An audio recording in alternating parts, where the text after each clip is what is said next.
Tuhan yang memimpin aku, apa yang ku takutkan? Rahmat-Nya sungguh melimpah dan menjadi naungan. Aman damai ku miliki karena harap padanya.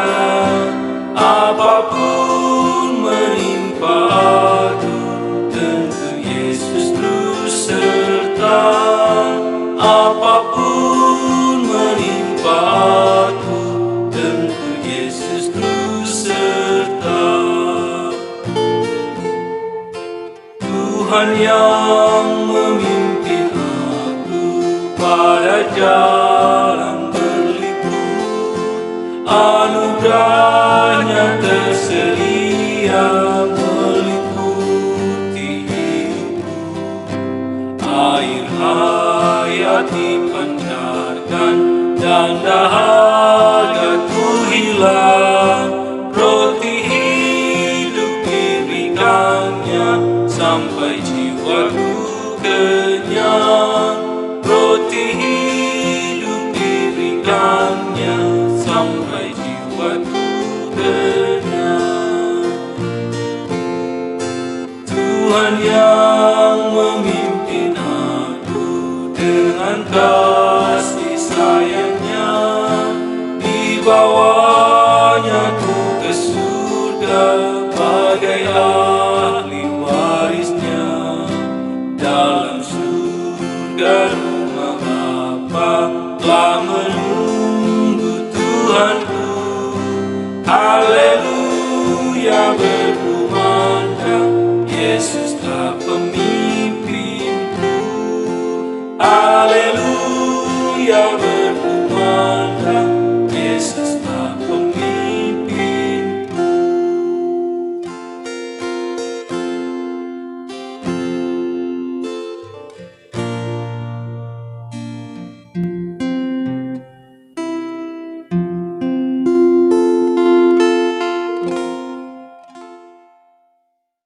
Shalom, selamat pagi, apa kabarnya Bapak Ibu Saudara sekalian?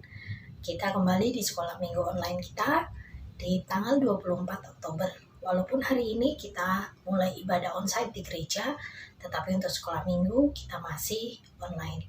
Kita akan memasuki bab yang keempat yang mengambil judul Apa yang dikatakan Allah pasti akan terjadi. Kita akan baca sama-sama di Lukas 1 ayat 39 sampai 45. Lukas 1 ayat 39 sampai 45. Beberapa waktu kemudian berangkatlah Maria dan langsung berjalan ke pegunungan menuju sebuah kota di Yehuda. Di situ ia masuk ke rumah Sakaria dan memberi salam kepada Elisabet. Dan ketika Elisabet mendengar salam Maria, melonjaklah anak yang di dalam rahimnya, dan Elisabet pun penuh dengan Roh Kudus.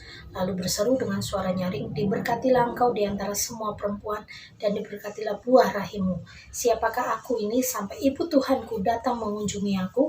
Sebab sesungguhnya ketika salammu sampai pada telingaku, anak yang di dalam rahimku melonjak kegirangan, dan berbahagialah ia, dan telah percaya, sebab apa yang dikatakan kepadanya dari Tuhan akan terlaksana." Mari kita berdoa.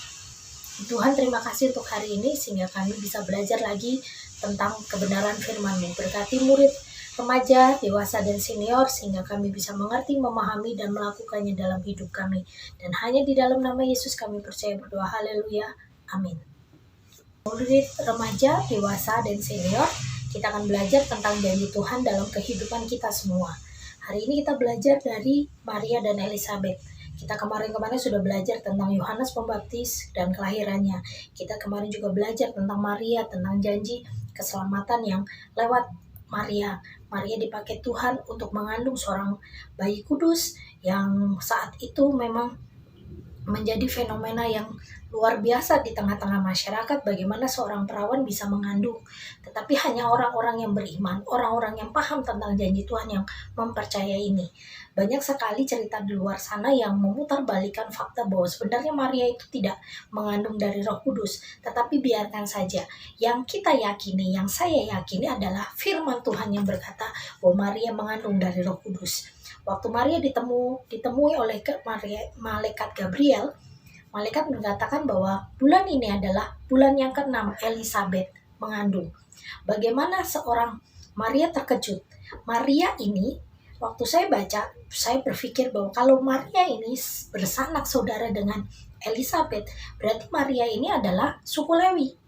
Karena Elizabeth adalah suku Lewi dan suami istri ini melayani di bait suci. Berarti mama papanya Maria adalah seorang pelayan Tuhan juga. Walaupun tidak diceritakan di sini, tetapi kita bisa memberikan gambaran bahwa Maria adalah anak dari pasangan yang beriman, pasangan yang melakukan pekerjaan di bait suci. Bapak Ibu Saudara sekalian, waktu Maria akhirnya mengunjungi Elizabeth dan dia memberi salam, ada suatu kejadian yang luar biasa bahwa bayi yang ada di dalam kandungannya Elizabeth itu bergoyang, melonjak sukacita. Saya dulu pernah hamil, ibu-ibu juga yang sudah pernah hamil pasti merasakan bahwa saat bayi itu bergoyang di perut, nendang kayak cegukan kayak atau berputar, kita tuh bisa merasakannya. Saat kita sedih, bayi pun akan merasakan sedih. Saat kita bergembira, bayi pun merasakan gembira. Jadi waktu saya mengandung, kalau saya di gereja dengar musik gereja, rasanya anak saya tuh kayak aktif gitu kan. Oh, anak ini senang dengan musik, dengar musik senang. Tetapi kalau saya sedih, saya gini, rasanya gerakannya pun mulai melambat. Seorang ibu tahu persis apa yang terjadi dalam gerakan anaknya dalam rahimnya. Semua ibu pasti sudah pernah merasakan ini, dan Elizabeth merasakan hal yang sama. Bahkan ada satu kata yang luar biasa. Sebentar ya. Siapakah aku ini sampai ibu Tuhanku datang mengunjungi aku? Ayat 43 mengatakan gitu. Padahal tidak ada pertemuan sebelumnya. Tetapi apa yang terjadi, salam yang diberikan Maria itu memberikan satu pemahaman bahwa bayi dalam kandungan Elizabeth ini merasakan bahwa rencana Tuhan ini menjadi satu rangkaian yang sangat kuat satu sama lain. Yohanes di dalam kandungan Elizabeth merasakan dan tahu benar apa yang tujuan dia untuk lahir ke dunia. Waktu Yesus dalam kandungan Maria itu datang ke rumahnya, mereka seperti kontak. Dan Elizabeth pun merasakan itu sehingga dia mengucapkan, siapakah aku sehingga ibu Tuhanku datang ke rumahku. Ini hal yang luar biasa Bapak Ibu Saudara sekalian. Bapak Ibu coba perhatikan bagaimana saat ini kita hidup. Kita hidup dalam kehidupan kita yang berharap pada Tuhan penuh, atau kita hidup dalam kehidupan ya biasa-biasa saja. Saat kita hidup dalam kehidupan yang biasa-biasa saja, kadang percaya, kadang enggak, maka janji Tuhan itu pun akan seperti itu yang Bapak Ibu terima. Tetapi saat kita berpegang teguh pada rencana Tuhan, pemeliharaan Tuhan, entah saat ini kita keadaan susah, atau keadaan ini terjepit, atau dalam keadaan senang, berlimpah-limpah, kalau kita dalam pemahaman pikiran kita bahwa kita dalam pemeliharaan Tuhan, kita bisa akan melewatinya. Hari ini kita belajar satu hal yang luar biasa, yaitu apa yang dikatakan Allah pasti terjadi. Waktu Tuhan berkata Maria akan mengandung. Elizabeth akan mengandung, dia mengandung. Jadi apa yang Tuhan katakan itu pasti terjadi.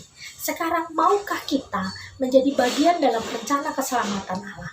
Maukah kita menjadi bagian dalam skenario Allah? Maukah kita menjadi alat Tuhan untuk membawa kemuliaannya dalam kehidupan kita masing-masing? Saat kita mau dipakai Tuhan dalam kemuliaan Tuhan yang luar biasa, dalam kehidupan kita sehari-hari, maka Tuhan pun pasti akan membentuk kita. Kesulitan, himpitan, itu yang membuat kehidupan kita ini menjadi luar biasa. Saya mengambil saya ini bekerja di rumah untuk membuat parcel. Jadi ada satu parcel yang saya buat, itu parcel balon. Jadi balon PVC namanya. Itu lentur sekali. Jadi kalau belum ditiup itu cuma cuma seginilah bentuknya, bulat begini. Tetapi sebelum ditiup sebelum dipompa, itu cuma segini. Tetapi memang aturannya adalah balon ini harus ditarik dulu. Jadi ditarik dari kiri, kanan, depan. Nah, sudah ini depan ditarik, dibalik lagi, ditarik lagi, dipompa. Waktu dipompa, oh ya ini kurang seimbang, dikempesin lagi, ditarik lagi, ditarik, dipompa lagi. Oh masih belum, ditarik lagi. Jadi proses tariknya ini memang butuh waktu. Sehingga balon ini kalau ditiup bisa simetris, kiri kanan tuh besarnya sama. Kalau ditancapin ke sticknya itu bisa seimbang. Ini prosesnya tarik menarik ini loh. Ditiup, dikempesin lagi, dipompa lagi, dikempesin lagi. Prosesnya seperti itu. Waktu kemarin saya buat orderan balon ini, saya berpikir seperti ini. Kehidupan manusia bukankah diproses seperti ini juga? Kalau Tuhan ngasih contoh penjunan, waktu tanah liat itu dibanting, diolah, bagaimana dibentuk, dibakar, dicat, baru bisa dijual. Begitu juga balon yang saya kerjakan ini. Kehidupan kita pun terproses. Saat kita diproses, kita nggak percaya janji Tuhan bahwa ini bagian dari rencana Tuhan, kita pasti akan mental. Tetapi waktu kita diproses, kita percaya bahwa ini bagian rencana Tuhan. Saya harus bertahan bersama Tuhan. Saya harus bersandar pada keinginan Tuhan, bukan bersandar pada keinginan saya sendiri. Kita akan menjadi bagian dari sukacitanya Tuhan, seperti Maria dan Elizabeth. Bapak Ibu Saudari sekalian, buku kita, pelajaran kita hari ini mengajarkan kita bahwa Tuhan itu mampu mengubahkan kita menjadi orang-orang yang luar biasa, asal kita mau dibentuk oleh Dia. Mana ada tanah liat itu waktu dibentuk akhirnya lari sendiri, saya nggak mau dibentuk gitu kan. Tetapi tanah liat itu pasrah. Balon yang saya kerjakan juga pasrah, saya tarik, itu pasrah. Dan pasrah bukan hanya menyerah begitu aja, tapi ada yang kita kerjakan. Makanya ada istilah di kekristenan kita adalah ora et labora. Kita berdoa, tapi kita bekerja. Kita berdoa, kita beriman, kita mengerjakan keselamatan kita. Kesimpulannya hari ini adalah pertemuan Maria dan Elizabeth bukanlah sekedar Maria ingin mengunjungi Elizabeth, tetapi lebih pada perjumpaan yang saling menguatkan dan meneguhkan.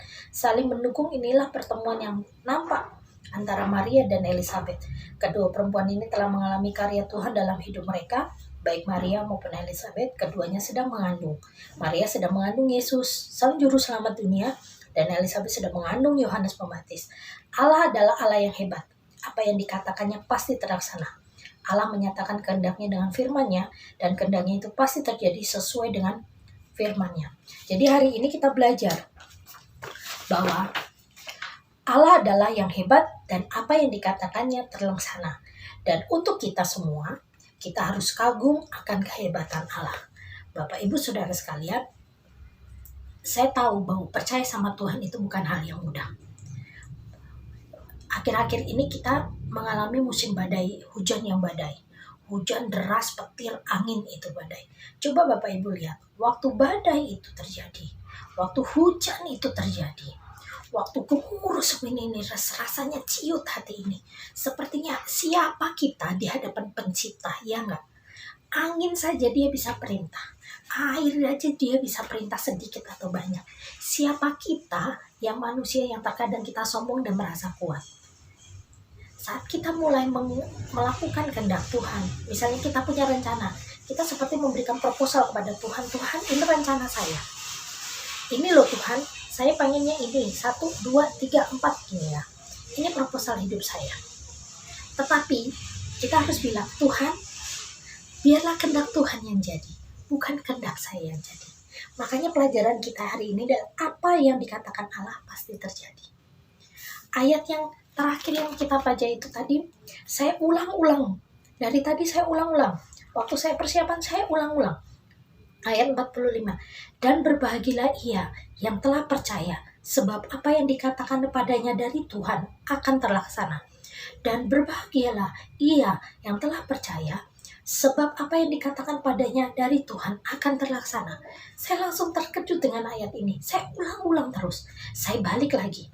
Saya buat ayat ini meneguhkan hidup saya sendiri. Dan berbahagialah Yohan yang telah percaya, sebab apa yang dikatakan pada Yohan dari Tuhan akan terlaksana. Jadi Bapak Ibu Saudara sekalian, yuk mari bangkitkan iman dengan membaca ayat seperti ini, seperti yang saya contohkan. Seperti ini ya saya contohkan. Dan berbahagialah Yohan yang telah percaya, sebab apa yang dikatakan kepada Yohan dari Tuhan akan terlaksana. Kita imani yuk janji Tuhan yuk.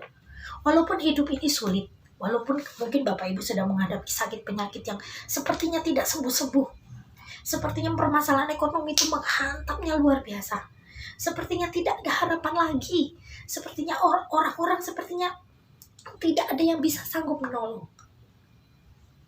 Bapak Ibu perhatikan badai. Saat badai itu datang, kita harus mulai berdiam. Biarkan badai itu surut. Ada waktunya surut. Tidak mungkin sehari-harian atau sepanjang tahun ini badai. Setelah badai pasti ada terang, pasti ada cerah. Saat engkau menghadapi permasalahan, mulai duduk diam dan percaya pada Tuhan bahwa semuanya ada waktunya. Dan percaya bahwa Tuhan pasti akan tolong dan jamah. Yang sakit, bersabarlah bersama Tuhan. Karena sakit penyakit yang kau hadapi ini bukan akan membawa engkau jatuh dalam dosa, tetapi akan membawa engkau naik level. Karena lewat sakit penyakit ini, engkau akan dibuat lebih dekat dengan Tuhan. Yang saat ini permasalahan dalam ekonomi yang bertubi-tubi, percayalah pada Tuhan bahwa Tuhan sedang mengajarimu untuk menjadi kreatif. Saya bersyukur untuk pandemi ini, salah satunya adalah karena pandemi ini ternyata ada satu bakat dalam hidup saya yang akhirnya muncul. Dulu memang saya suka kerajinan tangan tapi kecil-kecil. Saya nggak berani yang ribet-ribet, nggak berani untuk buat buket bunga, buat parcel balon atau buat tarsnek. Dulu nggak kepikiran seperti itu. Tetapi karena pandemi seperti ini, keadaan ekonomi saya yang terhimpit akhirnya membuat saya menjadi tahu bakat saya sebenarnya apa. Dari itulah saya mulai mengerjakan 1 pesanan, 2 pesanan, 3. Yang dulu pernah dalam 3-4 bulan tidak ada yang pesan sama sekali.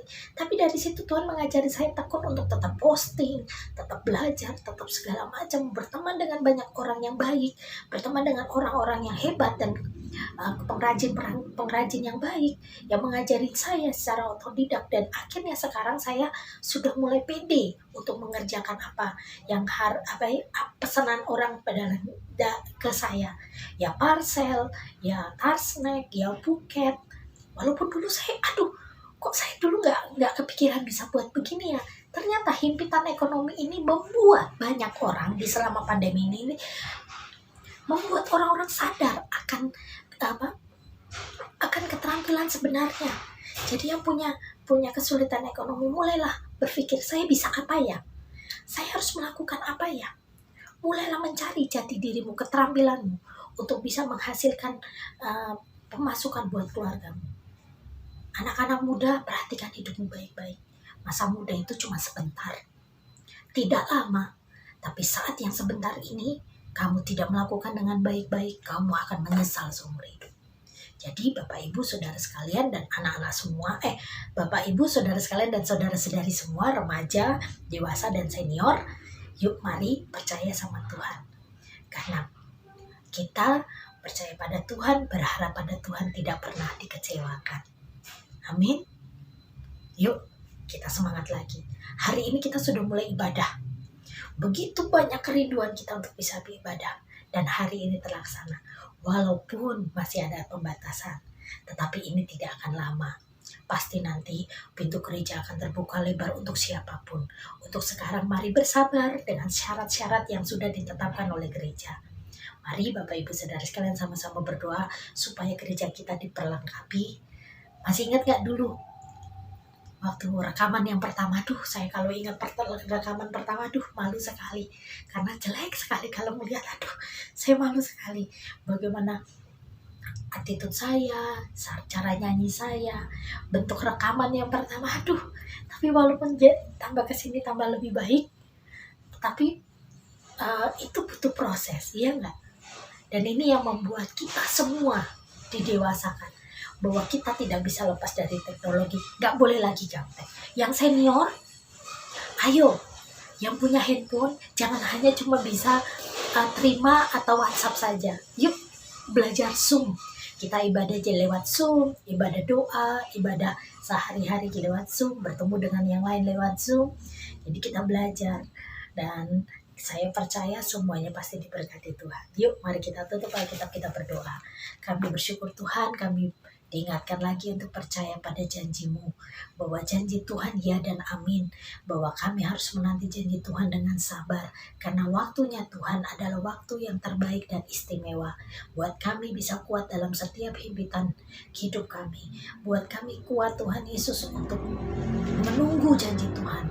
Berkati yang sakit, sembuhkan Tuhan yang sakit, yang kekurangan Tuhan cukupkan, yang kesulitan Tuhan bukakan jalan, yang saat ini sedang menanti pertolongan Tuhan berikan kesabaran sehingga bisa menanti bersama Tuhan dengan sabar. Kami percaya bahwa Tuhan yang membukakan jalan berkat bagi kami semua, dan hanya di dalam nama Yesus kami percaya berdoa. Haleluya, amin. Selamat pagi, Tuhan Yesus memberkati.